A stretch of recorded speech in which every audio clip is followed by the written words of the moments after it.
Maravilloso Jesús, milagroso Señor, llena este lugar de tu presencia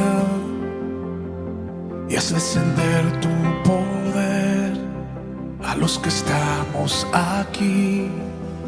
Creo en ti, Jesús, en lo que harás en mí. Creo en ti, Jesús, en lo que harás en mí, en mí, en mí. Recibe toda la gloria, recibe toda la honra, precioso Hijo de Dios. Recibe toda la gloria, recibe toda la honra, precioso Hijo de Dios. Quiero levantar a ti mis manos, maravilloso Jesús, milagroso Señor, llena este lugar de tu presencia y haz descender tu poder a los que estamos aquí. Creo en ti, Jesús, en lo que harás en mí. Creo en ti, Jesús, en lo que harás en mí, en mí, en mí. Recibe toda la gloria, recibe toda la honra, precioso Hijo de Dios. Recibe toda la gloria, recibe toda la honra, precioso Hijo de Dios. Solo recibe toda la gloria, recibe toda la honra, precioso Hijo de Dios. Recibe toda la gloria, recibe toda la honra, precioso Hijo de Dios. Te amo más que a mi vida, te amo más que a mi vida, te amo más que a mi vida más. Yo te amo, te amo, te amo más que a mi vida, te amo más que a mi vida, te amo más que a mi vida más. Te amo más que a mi vida, te amo más que a mi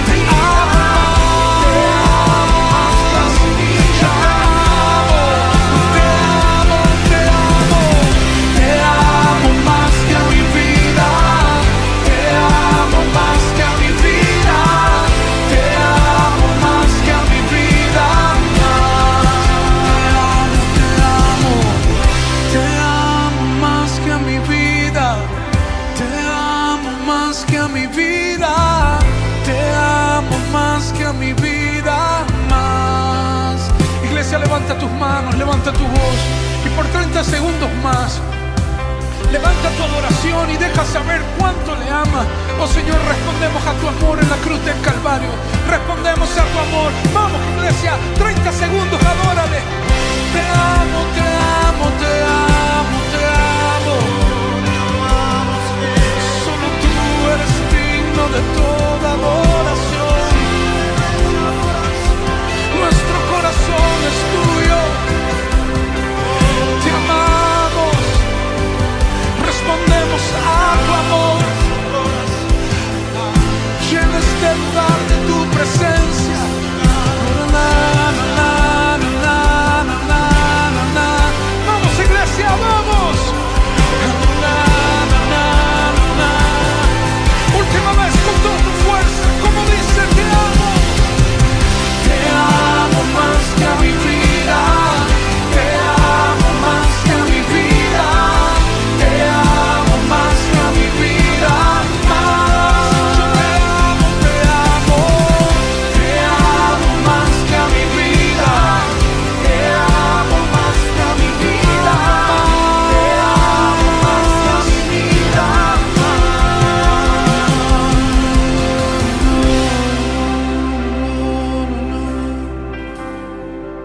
Espíritu Santo,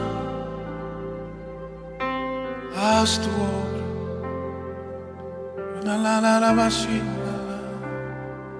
Haz tu obra. Abrázanos con tu amor. No importa lo que estés pasando, deja que su amor te abrace. Su amor lo sana todo. Su amor, su amor. Tú eres grande.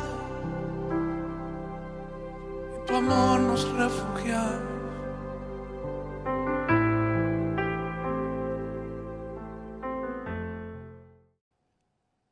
El llamado a una vida transformada. La semana pasada iniciamos este tema hablando un poquito de lo que es la transformación de la vida.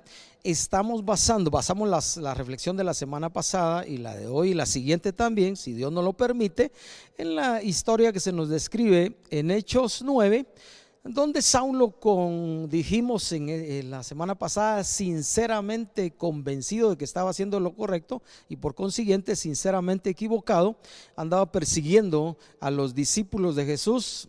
Y cuando se le aparece Jesús, él le dice: realmente me estás persiguiendo a mí. Así que quisiera refrescar la lectura de ese pasaje para que nos ubiquemos de nuevo. La escritura dice en Hechos 9:1: Saulo, respirando aún amenazas y muerte contra los discípulos del Señor, vino al sumo sacerdote, pidió cartas para las sinagogas de Damasco, a fin de que si hallase a algunos hombres o mujeres de este camino, así le decían a los que seguían a Jesús, los trajese presos a Jerusalén. Y entonces ocurre esta experiencia. Dice el versículo 3 de Hechos 9: mas yendo por el camino, aconteció que al llegar cerca de Damasco, repentinamente le rodeó un resplandor de luz del cielo. Y cayendo en tierra, oyó una voz que le decía: Saulo, Saulo, ¿por qué me persigues? El llamado de Dios. Él dijo, inmediatamente es la respuesta: ¿quién eres, Señor? Y le dice esa aparición que estaba teniendo, esa revelación: yo soy Jesús, a quien tú persigues. Dura cosa te es dar coces contra el aguijón. Y Saulo inmediatamente reconoció que estaba teniendo una experiencia muy particular, sobrenatural. Él dice, Saulo, temblando y temeroso, dijo: Señor. Ya le había dicho: Señor, ¿quién eres? Señor, ¿qué quieres que yo haga? Y el Señor le dijo: levántate y entra en la ciudad y se te dirá lo que debes hacer. Mencionábamos en la reflexión pasada que la clave, el inicio, la esencia de nuestra transformación empieza cuando tenemos un encuentro personal con Jesús. La Biblia llama eso el nuevo nacimiento. Le reconocemos a Él como Salvador, como el que murió en la cruz, resucitó entre los muertos. Pero no solo basta reconocerle como Salvador, sino hay que reconocerle también como Señor. Así que un encuentro personal con Dios, decíamos, una necesidad del corazón de acercarse más a Dios y hacer más espacio en la vida, nos permitirá empezar ese proceso de cambio y ajuste para tener un marco de referencia para que los cambios que se estén operando en nuestra vida sean el resultado de conocer de Dios y aprender de Dios y su palabra. Eso le ocurrió a Saulo y eso ocurrió también en nuestra vida, en tu vida, en la mía. Ocurre en la vida de aquellos que tienen un encuentro personal con Jesús como Salvador, pero también, como vamos a ver hoy, como Señor. El nuevo nacimiento, buscar a Dios o reconocer en Cristo aquel que murió en la cruz por nuestros pecados y resucitó también de entre los muertos para darnos salvación, será el inicio y el punto de partida para un cambio en nuestra vida y en nuestro corazón. Y desde ese día del nuevo nacimiento y que empezamos una sincera o una más sincera búsqueda de Dios, hasta hoy, en diferente tiempo, cada uno de nosotros está en un proceso de transformación continua en el que nuestra intimidad, nuestra relación constante con Dios, la búsqueda de encuentros frescos con Dios, encuentros personales con Dios por su Espíritu Santo y por su palabra, la relación con los hermanos en la fe, nos permitirán ir ajustando nuestra vida, transformándola conforme a la voluntad de Dios para que sea evidente lo que Dios está operando en nuestra vida. El segundo punto que queremos abordar hoy en cuanto a ese llamado que Dios nos hace a una vida transformada, tiene que ver con el hecho de que nuestro cambio, lo que Dios puede en nosotros, será un poco más fácil, diría yo, si reconocemos el señorío de Jesús, si reconocemos a Jesús como Señor. Mencionábamos en la primera reflexión el hecho de que Saulo había sido formado intencionalmente en una escuela. Él mismo después menciona que había aprovechado al máximo la escuela que tenía y había deseado ser fariseo de fariseo, celoso de la ley, sinceramente equivocado, como mencionamos, pero él estaba convencido y él tuvo que tener un encuentro tan personal con Dios, con Jesús, para que su mente, su corazón recibiera el impacto que necesitaba recibir para cambiar. Un encuentro personal, pero luego, como lo miramos en su expresión cuando Jesús le dice, Saulo, Saulo, ¿por qué me persigues? Él le contesta, sabiendo que estaba teniendo una experiencia sobrenatural: ¿quién eres, Señor? Y ya se le revela a Jesús: yo soy Jesús a quien tú persigues. La siguiente pregunta que le hace Saulo, reconociendo que se estaba encontrando con Dios, le dice: Señor, ¿qué quieres que yo haga? Reconoció inmediatamente que se estaba encontrando con la máxima autoridad, con la autoridad de Dios, y eso le impulsó a reconocer ese señorío de Jesús, esa autoridad de Dios. Y entonces lo siguiente que él dice es: ¿qué quieres que yo haga? Reconocer la autoridad de Dios, la autoridad de Jesús en nuestra vida, reconocer a Jesús como Señor, será determinante si es que nosotros hemos de experimentar una transformación verdadera en nuestro interior, que como resultado de cambiar internamente se mostrará en el exterior, en nuestras actitudes notorias a los demás, pero también en nuestras acciones. Esa debiera ser nuestra pregunta, debió ser nuestra pregunta en un sentido cuando nos encontramos con Jesús. Dios, ¿eres tú con quien yo me estoy encontrando? O debiera, mejor dicho, ser nuestra afirmación: yo quiero hacerte a ti lo que eres, Dios, Señor soberano, y quiero que tú gobiernes mi vida. Y inmediatamente después de recibirle como Salvador y en el proceso de reconocerle como Señor, nuestra pregunta continua debiera ser cada día: Jesús, Dios amado, ¿qué quieres que yo haga? Cuando hablamos de un Señor, la enseñanza bíblica hace referencia a alguien que tiene poder, a alguien que tiene autoridad, a alguien que es el dueño de alguien o de algo, a alguien que es maestro, y también hace referencia a un emperador, a un rey, ¿verdad? En los tiempos de la historia bíblica llamaban señores a los dueños, a los jefes. Generalmente los esclavos pues tenían un dueño, tenían un señor, y esos esclavos, parte de su responsabilidad era obediencia completa y absoluta a sus dueños, a sus poseedores, porque si no corrían el riesgo de que sus señores, sus dueños, los vendieran de nuevo o dispusieran aún de su vida.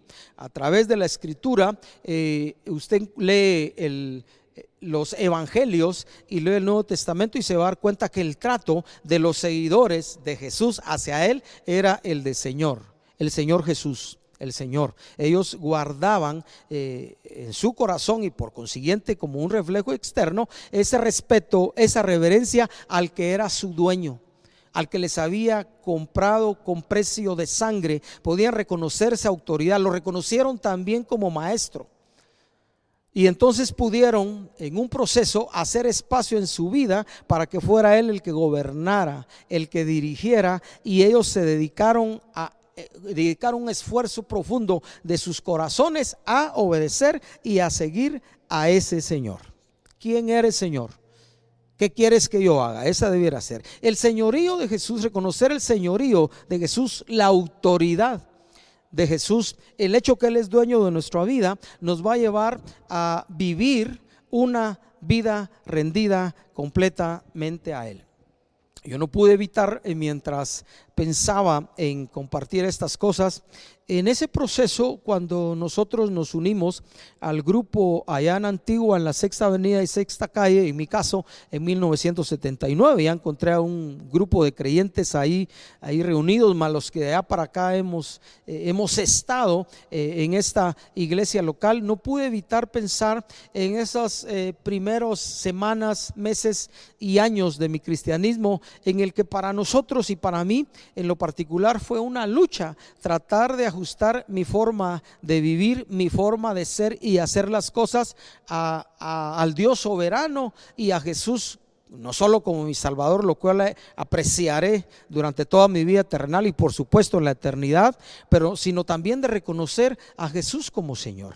Entonces nunca se me van a olvidar las luchas que tuve para ajustar mi forma de vivir, de tratar a mi padre y a mi madre, mi familia, hacer lo correcto, pensar lo correcto, sentir lo correcto en medio de las luchas de la familia que son tan cercanas y a veces de todos los días o de todas las semanas. Vivir para Dios, honrar a Dios honrando a papá y a mamá y sirviendo en la familia. Nunca se me va a olvidar los ajustes que tuve que hacer en mi forma de trabajar. 1979, acostumbrado a hacer las cosas como mejor podía y como mejor sabía hasta los 21 años. Y allá ajustar mi forma de trabajar para ya no hacer horas extras de más, sino trabajar solo lo necesario, porque entendí que ya no se debía robar. Y eso significa que robé, sí, robé dinero, robé tiempo haciendo horas extras que no debería haber hecho, porque debí haber trabajado únicamente lo normal y ya, el tiempo me daba para hacerlo en 8 horas. Pero como uno en ese tiempo, yo pensaba así, ganaba poco en la empresa, entonces ahí estiraba el trabajo para que después 1 o 2 horas extras diarias o unas cuantas en la semana o en la quincena representaban un dinerito, unos centavos de más. Robé y a Dios me perdonó, y posteriormente tuve que ajustar, voy a trabajar solo 8 horas. ¿Por qué? Porque al final de cuentas aprendí de la Biblia que debía trabajar para el ojo que me ve desde los cielos, no para agradar a los que me ven desde la tierra, y mucho menos para trabajar para mí mismo. Y entonces fue un proceso de ajuste de una semana, de un mes, de 2, 3, 4, 5 años y hasta la fecha. Es ajustar nuestra forma de sentir, nuestra forma de pensar, nuestra forma de hacer las cosas a la voluntad de Dios y al señorío de Jesús. Es un proceso. Pablo inmediatamente entendiendo con quién se estaba encontrando: Señor, ¿qué quieres que yo haga? Aquel se levantó, ahí ya leímos la semana pasada, si usted le da un ojazo de nuevo, se levantó del suelo, lo levantaron porque estaba ciego y lo tuvieron que llevar de la mano a la ciudad. Levántate, entra a la ciudad y ahí se te dirá lo que debes hacer.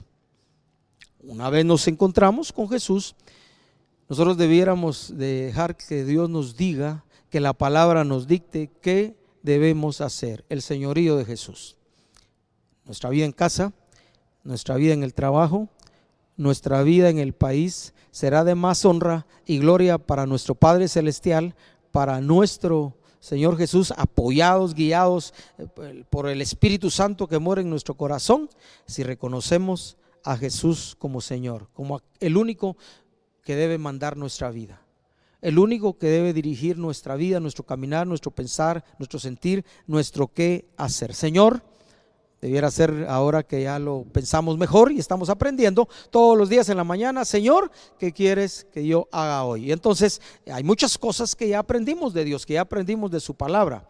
Hagámoslo, practiquémoslo. Mire, allá en el Evangelio de Lucas hay un pasaje donde el mismo Jesús, pues ya tratado por mucha gente, y mucha de la gente que le trató en ese tiempo le decía Señor. Entonces viene un momento en el que él, en una forma correcta, los increpa, les reclama, podríamos decir, y les dice: ¿por qué me llaman o me dicen Señor, Señor?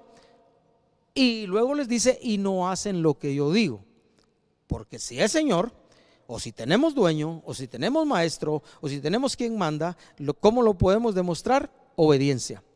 Entonces él les dice: ¿por qué me llaman Señor, Señor y no hacen lo que yo digo? Y quisiera ir hablando de este señorío de Jesús al Evangelio de Mateo, capítulo 7.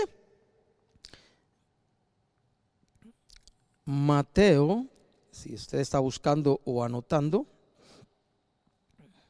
Mateo capítulo 7, otro pasaje en el que Jesús habla del hecho de que Él es Señor, de que Él es autoridad, de que Él debe gobernar, de que Él debe dirigir, y hablándole a la gente que le estaba escuchando en ese tiempo, y lo estamos leyendo tú y yo, escuchando hoy, dice Jesús: no todo el que me dice Señor, Señor, entrará en el reino de los cielos, sino el que hace la voluntad de mi Padre que está en los cielos.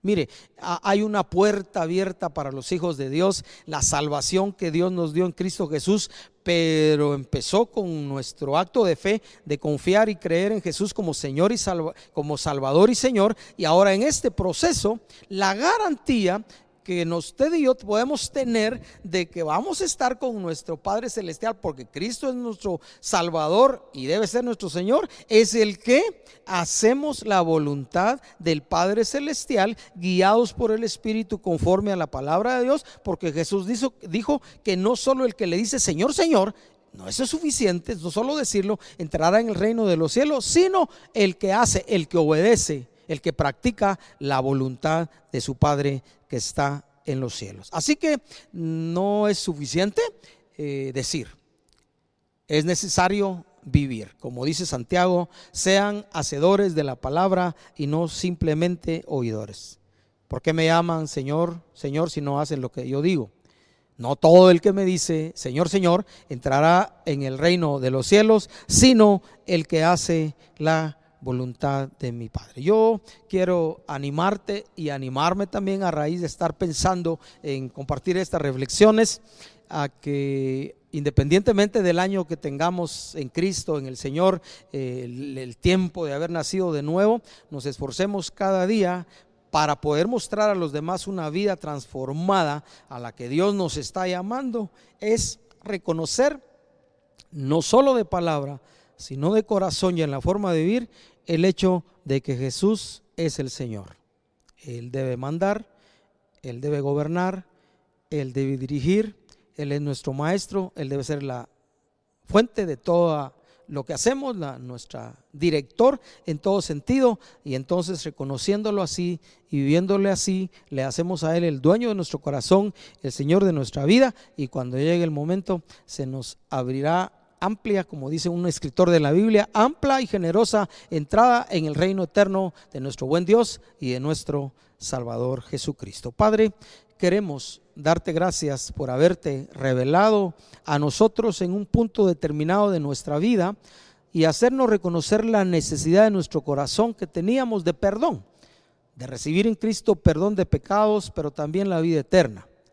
Pero también, Señor, pedimos de tu gracia y de tu fortaleza, para a medida que pasen los días de nuestra vida, podamos mostrarte en la práctica que ciertamente Jesús es nuestro Salvador, pero también es nuestro Señor, porque no solo lo reconocemos de labios como autoridad máxima de nuestra vida, sino lo obedecemos. Queremos ser de ese grupo de personas que cuando seamos llamados a tu presencia, tú puedas dar testimonio de que ciertamente no solo dijimos Señor, Señor, sino hicimos, cumplimos, obedecimos tu palabra como nuestro mayor esfuerzo. En el nombre de Jesús te damos gracias por eso y pedimos la gracia de tu Espíritu para hacerlo.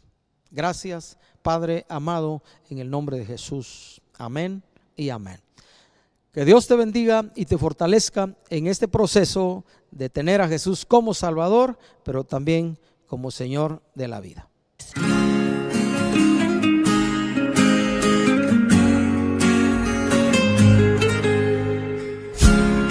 Mi despertar y mi atardecer, todo se lo debo a Él.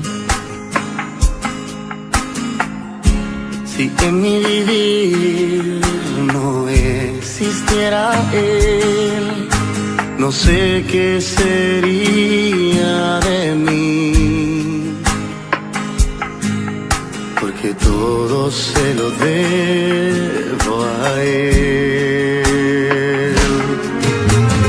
Todo se lo debo a Él.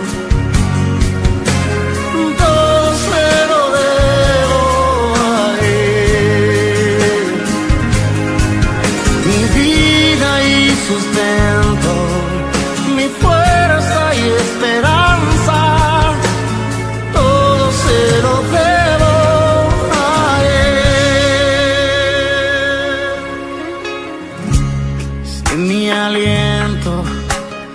Él no fuera el viento, ¿cómo podría vivir? Y si de mi corazón no fuera Él el centro, habría un vacío en mí. Oh, oh. Y es que todo se lo debo